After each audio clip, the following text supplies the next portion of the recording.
est vivant ce soir, le poète, et c'est Nejda qui vous parle de poésie. Comme la dernière fois, je vais vous parler d'un des poèmes que j'ai écrits. C'est aussi un poème très court. J'ai fait une série comme ça de poèmes assez courts qui sont juste une phrase.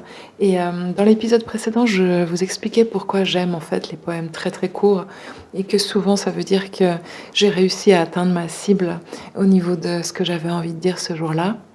Donc je ne vais pas revenir là maintenant tout de suite sur pourquoi j'écris des poèmes courts, parce que vous l'entendez dans l'épisode précédent. Mais ça fait partie de cette série de poèmes courts que j'ai écrits et que je continuerai sûrement à écrire quand j'ai de la chance, quand j'ai des journées comme ça avec des phrases qui m'arrivent comme des cadeaux. Donc ce poème s'appelle Amoureuse. Et je dois dire que je suis contente d'avoir écrit un poème d'amour qui soit très court.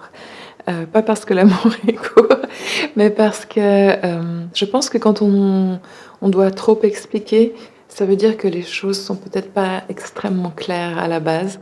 Donc c'est bien quand on peut dire quelque chose de fort simplement. Et aujourd'hui, j'avais envie de vous expliquer un peu justement comment viennent ces poèmes qui ont l'air un peu de sortir de nulle part et qui sont surréalistes, qui n'ont pas de référence, qui n'expliquent pas une longue histoire. Et en fait, ils ont souvent une très longue histoire. Ce que je dis souvent, c'est que les poèmes très courts ont des très longues histoires. Quand on écrit 40 pages sur un poème, on n'a plus besoin de l'expliquer en général, alors que là, c'est l'inverse. Et ce poème, pour moi, déjà, je vais vous le dire, puisqu'il fait une phrase, donc c'est pas long à lire. Et il va comme ça. Amoureuse d'un losange. Et c'est tout. Et donc, c'est un poème que j'ai écrit et que j'ai dessiné en même temps. Dessiner est un grand mot dans le sens où j'aime bien mettre mes poèmes en dessin ou en photo. Mais en général, je les publie sur mes sites ou même quand je les imprime. J'aime bien les imprimer, les petits poèmes, dans un carré. Et dans le carré de couleur, il y a un rond blanc dans lequel j'écris mes poèmes.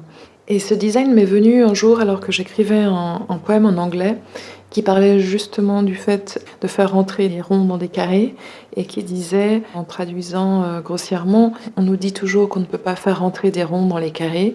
Et la réalité, c'est qu'on peut. Et c'était illustré par le fait que le poème était écrit sur un fond blanc en forme de disque, qui était lui-même intégré dans un carré de couleurs. Et du coup, j'ai bien aimé en fait ce design qui, de nouveau, je ne l'ai pas inventé, mais je l'ai juste imaginé à ce moment-là, et pour servir le poème. Et en fait, je l'ai gardé comme design pour tous mes poèmes quand ils sont courts, qui rentrent en une ou deux phrases, quand j'ai envie de les mettre en image. C'est un peu comme une petite signature que j'aurais inventée pour moi-même. Et quand les poèmes sont courts, je les mets dans mes cercles qui rentrent dans des carrés. Et je crois que cette envie que j'ai en fait d'aller contre les proverbes et peut-être contre les règles établies, ça vient de cette culture dans laquelle j'ai grandi. Mon père est bulgare et il y a une manière de parler en bulgare par proverbe, beaucoup. Un peu comme dans beaucoup de cultures finalement qui sont orales, où on raconte des histoires, où on parle beaucoup. Il y a souvent des expressions, des choses qu'on répète et qui sont souvent une manière de fermer la bouche de la personne en face. Encore plus si c'est un enfant, on lui balance un proverbe dans la figure, gentiment évidemment, mais souvent c'est des proverbes qui, en plus pour les enfants, n'ont pas beaucoup de sens, encore moins quand on vous les dit dans une langue que vous comprenez qu'à moitié, et qui est censé vous expliquer la vie et vous dire pourquoi vous avez tort ou pourquoi quelqu'un d'autre a raison. Et donc c'est vrai qu'à cause de ça, je pense que j'ai une certaine aversion contre les proverbes. Je me souviens qu'enfant, on inventait des faux proverbes pour se sortir des mauvais pas. Quand quelqu'un nous faisait une remarque, ou entre nous, quand on voulait plaisanter et se dire oui, effectivement, j'avais tort, mais j'ai aucune bonne excuse, on inventait un faux proverbe en disant tu vois, j'ai raison, hein, c'est pour ça. Et donc c'est resté cette image que j'ai de lutter contre les proverbes qui n'ont aucun sens. Alors je veux bien croire que certains en ont. Je n'ai rien contre la sagesse millénaire de mes ancêtres, au contraire.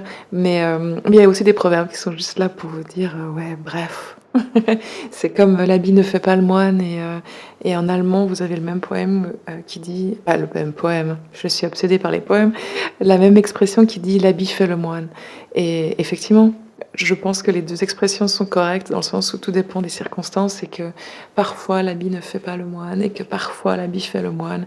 Donc ces proverbes qu'on nous assène, on ne fait pas rentrer des ronds dans les carrés, tu comprends? Non, je ne comprends pas. Et les ronds rentrent parfaitement bien dans les carrés. Et si on veut m'expliquer quelque chose, il va falloir me l'expliquer avec des arguments et pas avec un proverbe. Voilà.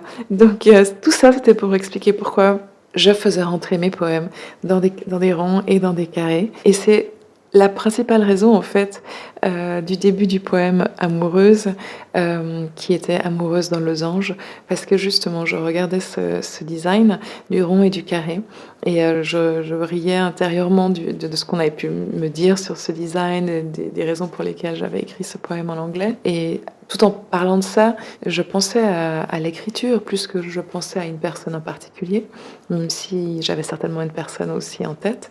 Mais je pensais à l'écriture et je me disais, je suis vraiment amoureuse de ce que je suis en train de faire et je suis amoureuse des mots et je suis amoureuse de la peinture et des couleurs et des formes. Des fois, j'ai des plaisirs comme ça très simples de couleurs, de visuels, de design, de choses qui se mélangent. Et je pensais à tout ça, tout en étant évidemment aussi dans une émotion amoureuse, autrement on ne parle pas de ça. Mais je pensais à ces dessins, à ces formes. Et ce mot losange est arrivé parce que le losange étant cette forme hybride qui n'est pas ni en rond ni en carré, qui est ce carré un peu ivre, ce carré qui aurait un petit côté rond, ce carré qui est pas logique. Et j'ai toujours adoré les losanges. J'adore le mot losange parce qu'il y a le mot ange dedans et parce que depuis enfant, losange, parce que c'était pas carré, parce que c'était différent. Et donc le mot losange, le mot lui-même est comme un caramel que j'aime beaucoup. Et amoureuse en losange, tout d'un coup, c'est devenu non seulement une image que je trouvais belle, mais c'est devenu aussi un son que je trouvais beau, peut-être à cause du amoureuse et du losange qui se répondaient l'un à l'autre, mais aussi parce que j'arrêtais pas de passer de l'écriture de l'anglais au français à ce moment-là. Et losange m'a vraiment fait penser au Lost Angel, l'ange perdu. Et donc, amoureuse d'un ange perdu, à ce moment-là, ça me parlait. Et amoureuse en losange, amoureuse de quelque chose qui est différent, quelque chose qui est entre deux, quelque chose qui est hybride, quelque chose qui est visuel, quelque chose qui sonne bien à l'oreille, et aussi quelque chose qui aurait une résonance avec l'ange perdu, parce que tout amour, d'une certaine façon, est un réveil de l'innocence à la réalité. En tout cas, je le ressens comme ça. Il y a une part d'innocence et une part de réalité dans chaque amour. Et donc, cette phrase, quand elle m'est venue, amoureuse en losange, tout d'un coup, j'avais l'impression d'avoir la musique qui résonnait correctement. J'avais l'impression d'avoir le français et l'anglais qui se mélangeaient. J'avais l'impression du visuel qui rejoignait le texte, en fait, et qui arrivait juste comme ça dans une espèce de quintessence de tous les différents sens impliqués, à exprimer, en fait, un vrai sentiment que j'avais à ce moment-là, d'être amoureuse de plein de choses différentes, pas toujours faciles, pas toujours logiques, pas toujours compréhensibles facilement, mais qui finalement s'énonçaient très clairement en une simple phrase. Et donc, je pense que sans toutes ces explications, enfin j'espère que sans toutes ces explications, Amoureuse en losange reste son petit mystère ou sa pirouette littéraire ou sa pirouette de mots par lui-même qui tient sur ses pattes.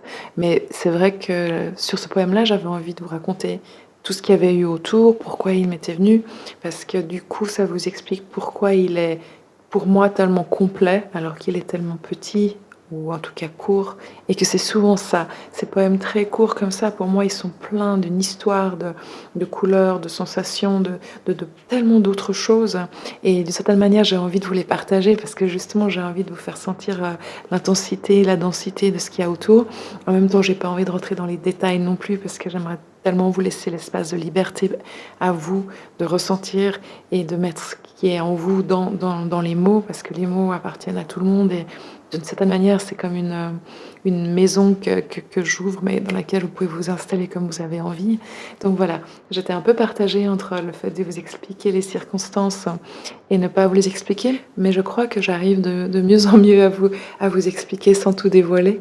Et c'est vrai que j'ai cette envie dans la poésie de pas toujours tout dévoiler, dans le sens où je peux écrire des essais, je peux écrire ce que je ressens, exprimer mes opinions sur plein de choses, mais dans dans la poésie, c'est exactement l'inverse que j'ai envie de faire. J'aime ce côté un peu voilé, dévoilé dans la poésie, de styliser, de mettre une espèce de forme, de mettre une couleur sur les sentiments et de pas aller dans les détails de pure réalité, parce que j'ai l'impression que quand on fait ça, on enlève de l'espace en fait à la personne qui lit, et aussi parce que pour être vraiment vraiment vrai dans ce qu'on dit, dans ce qu'on livre de soi, personnellement, j'ai besoin de garder une certaine pudeur, et cette pudeur, elle va se mettre dans la poésie. Pour pouvoir vraiment dire les choses, j'ai besoin de les habiller en fait, et sans les travestir, mais de les habiller avec de la poésie. Autrement, comment expliquer? C'est trop direct. Et en tout cas, c'est ma manière à moi de faire. Et je sais qu'il y a beaucoup, beaucoup de poésie qui n'est pas du tout faite comme ça et qui est vraiment beaucoup plus crue. Et ça me va. Et il y a certaines poésies très crues, très in your face, on dirait en anglais. Donc vraiment dans ton visage, vraiment juste là en face de vous. Il y a certaines poésies, certaines manières de faire, surtout dans le slam, ce genre de poésie-là, que je peux apprécier énormément. Mais c'est pas du tout, du tout, du tout la même manière d'écrire personnelle, parce que c'est trop déshabillé pour moi. Et je suis complètement prête à être très ouverte dans mes opinions, dans ce que je pense. Par contre, dans mes émotions, j'ai besoin d'habiller. Et de nouveau, j'espère ne pas travestir. Je crois ne pas travestir justement parce que j'habille, parce que je mets un peu de mystère, ou j'aime coder, j'aime créer des univers qui vous disent des choses, mais de manière détournée. J'aime transcrire, j'aime traduire. Je crois que la manière la plus simple de vraiment le dire, c'est la traduction. C'est-à-dire que une émotion toute crue comme ça, de nouveau, ça me dérange pas que certains poètes écrivent de cette manière-là, mais personnellement, une émotion toute crue, j'ai besoin de la traduire pour la donner. Et ma manière de la traduire, c'est de la mettre en poésie. Ce qui, pour moi, est de la poésie, ce qui, j'espère, elle est pour les gens qui l'écoutent ou qui la lisent. Après, il faudrait définir la poésie, c'est un immense débat, mais je traduis mes sentiments en poésie pour pouvoir les délivrer de manière plus sincère et plus vraie et plus directe au final. Pour moi, c'est la seule manière d'être vrai, c'est de les traduire en poésie. De nouveau, si c'était une opinion, je pourrais la mettre voilà, sans aucun costume. Et encore une fois, là, j'espère ne pas mettre des costumes, mais juste de traduire. De le mettre dans une langue qui fait que tout le monde peut le lire. Et puis de le rendre peut-être aussi un tout petit peu plus universel. Parce qu'effectivement, parler de soi de manière très directe, je trouve personnellement que ça exclut un peu le lecteur ou l'auditeur, parce qu'on parle de soi, mais on n'est pas dans une espèce de sentiment qu'on essaye de rendre universel, on est plus dans le journal intime, qui peut être très utile et qui peut être très beau, hein, j'ai rien contre, mais c'est pas mon propos et c'est pas ce que j'ai envie de faire en poésie. J'ai envie de créer quelque chose de nouveau, j'ai envie d'aller plus loin. Et très souvent, moi, mes poèmes m'emmènent personnellement plus loin de l'endroit où j'étais à l'instant T, où je voulais écrire cette émotion ou ce poème. Donc ça, c'est une chose aussi qui me fascine personnellement dans l'inspiration, dans comment les choses me viennent. C'est qu'une chose en entraîne une autre, en entraîne une autre, en entraîne une autre. Et souvent, un poème va me sortir même d'une émotion dans laquelle je suis et va pas m'y faire rester par la puissance de la traduction, en fait, par la puissance des mots qui vont plus loin. Ça m'est arrivé d'écrire un poème très très court, hein, et ensuite d'avoir une suite qui me venait plusieurs jours plus tard en lisant mon propre poème, ce qui est très étrange. C'est comme si le poème avait sa vie propre et il est né d'une émotion, mais comme il a été traduit ensuite, il a sa propre vie, il va créer sa propre énergie, il va créer ses propres émotions à lui. Et donc dans le poème, tout d'un coup, j'en écris un deuxième. Et je pense d'ailleurs que dans le prochain podcast, je vous parlerai d'un poème qui est très court et qui vient d'un poème qui était plus long et qui lui-même venait d'un poème encore plus long qui avait été écrit quelques années auparavant. Et j'ai écrit un poème en anglais qui ensuite a été un deuxième poème en anglais et qui ensuite est devenu un poème en français. Et ces trois poèmes n'ont rien à voir les uns avec les autres, sauf qu'ils sont vraiment les enfants les uns des autres. Et c'est l'émotion en fait partagées de l'un à l'autre dans des circonstances très particulières qui se sont répétées, qui se sont liées, qui ont donné naissance à chaque nouveau poème, qui sont en fait complètement reliés dans leur genèse. Et quand la poésie me fait ça, à moi, je suis une poétesse heureuse. Quand je me fais juste embarquer en fait par les mots et qu'ils ont leurs propres émotions et qui m'emmènent avec eux et qui m'emmènent plus loin et plus loin et plus loin et qui me font découvrir des émotions que je n'avais pas au départ et qui m'emmènent et qui me racontent une histoire. Et quand la poésie m'emmène elle-même plus loin et me fait écrire plus, mais d'une manière où j'ai l'impression qu'on écrit à travers moi, là je suis extrêmement, extrêmement heureuse en écriture. Et c'est ce que j'essaye de faire. Donc ce poème Amoureuse, c'était l'amour de l'écriture et c'était l'amour de l'amour, et c'était l'amour d'un amoureux évidemment, mais c'était aussi l'amour du moment et c'est ce plaisir infini du mélange d'une image, d'une couleur, d'un son, d'une langue et de tout ce qui se mettait en place en même temps et qui s'intégrait. Et l'amour devrait être ça, j'imagine, je ne sais pas. Celui qui sait ce qu'est l'amour est prêt à ne plus être vivant, j'imagine. Si on sait tout, on n'a plus de raison d'être là. Donc je suis vraiment pas en train de vous dire que j'ai compris ce qu'était l'amour, mais je sais que ce jour-là, à ce moment-là, quand j'ai écrit ce poème, j'étais amoureuse d'un losange et que c'est un sentiment, quand je le relis, qui m'emmène beaucoup plus loin et qui m'emmène pas du tout à l'endroit où j'étais à cet instant-là quand je l'ai écrit. Il m'emmène complètement sur un futur différent et sur des sentiments différents et des émotions différentes. Donc j'espère que ce sera un de ces poèmes courts qui un jour va se compléter avec d'autres choses, avec d'autres mots et d'autres histoires. Mais pour ce soir, c'était Amoureuse d'un losange et c'était Nejda qui vous parlait dans le podcast Il est vivant le poète. Je me réjouis de vous retrouver bientôt pour une nouvelle promenade avec un nouveau poème. À très bientôt.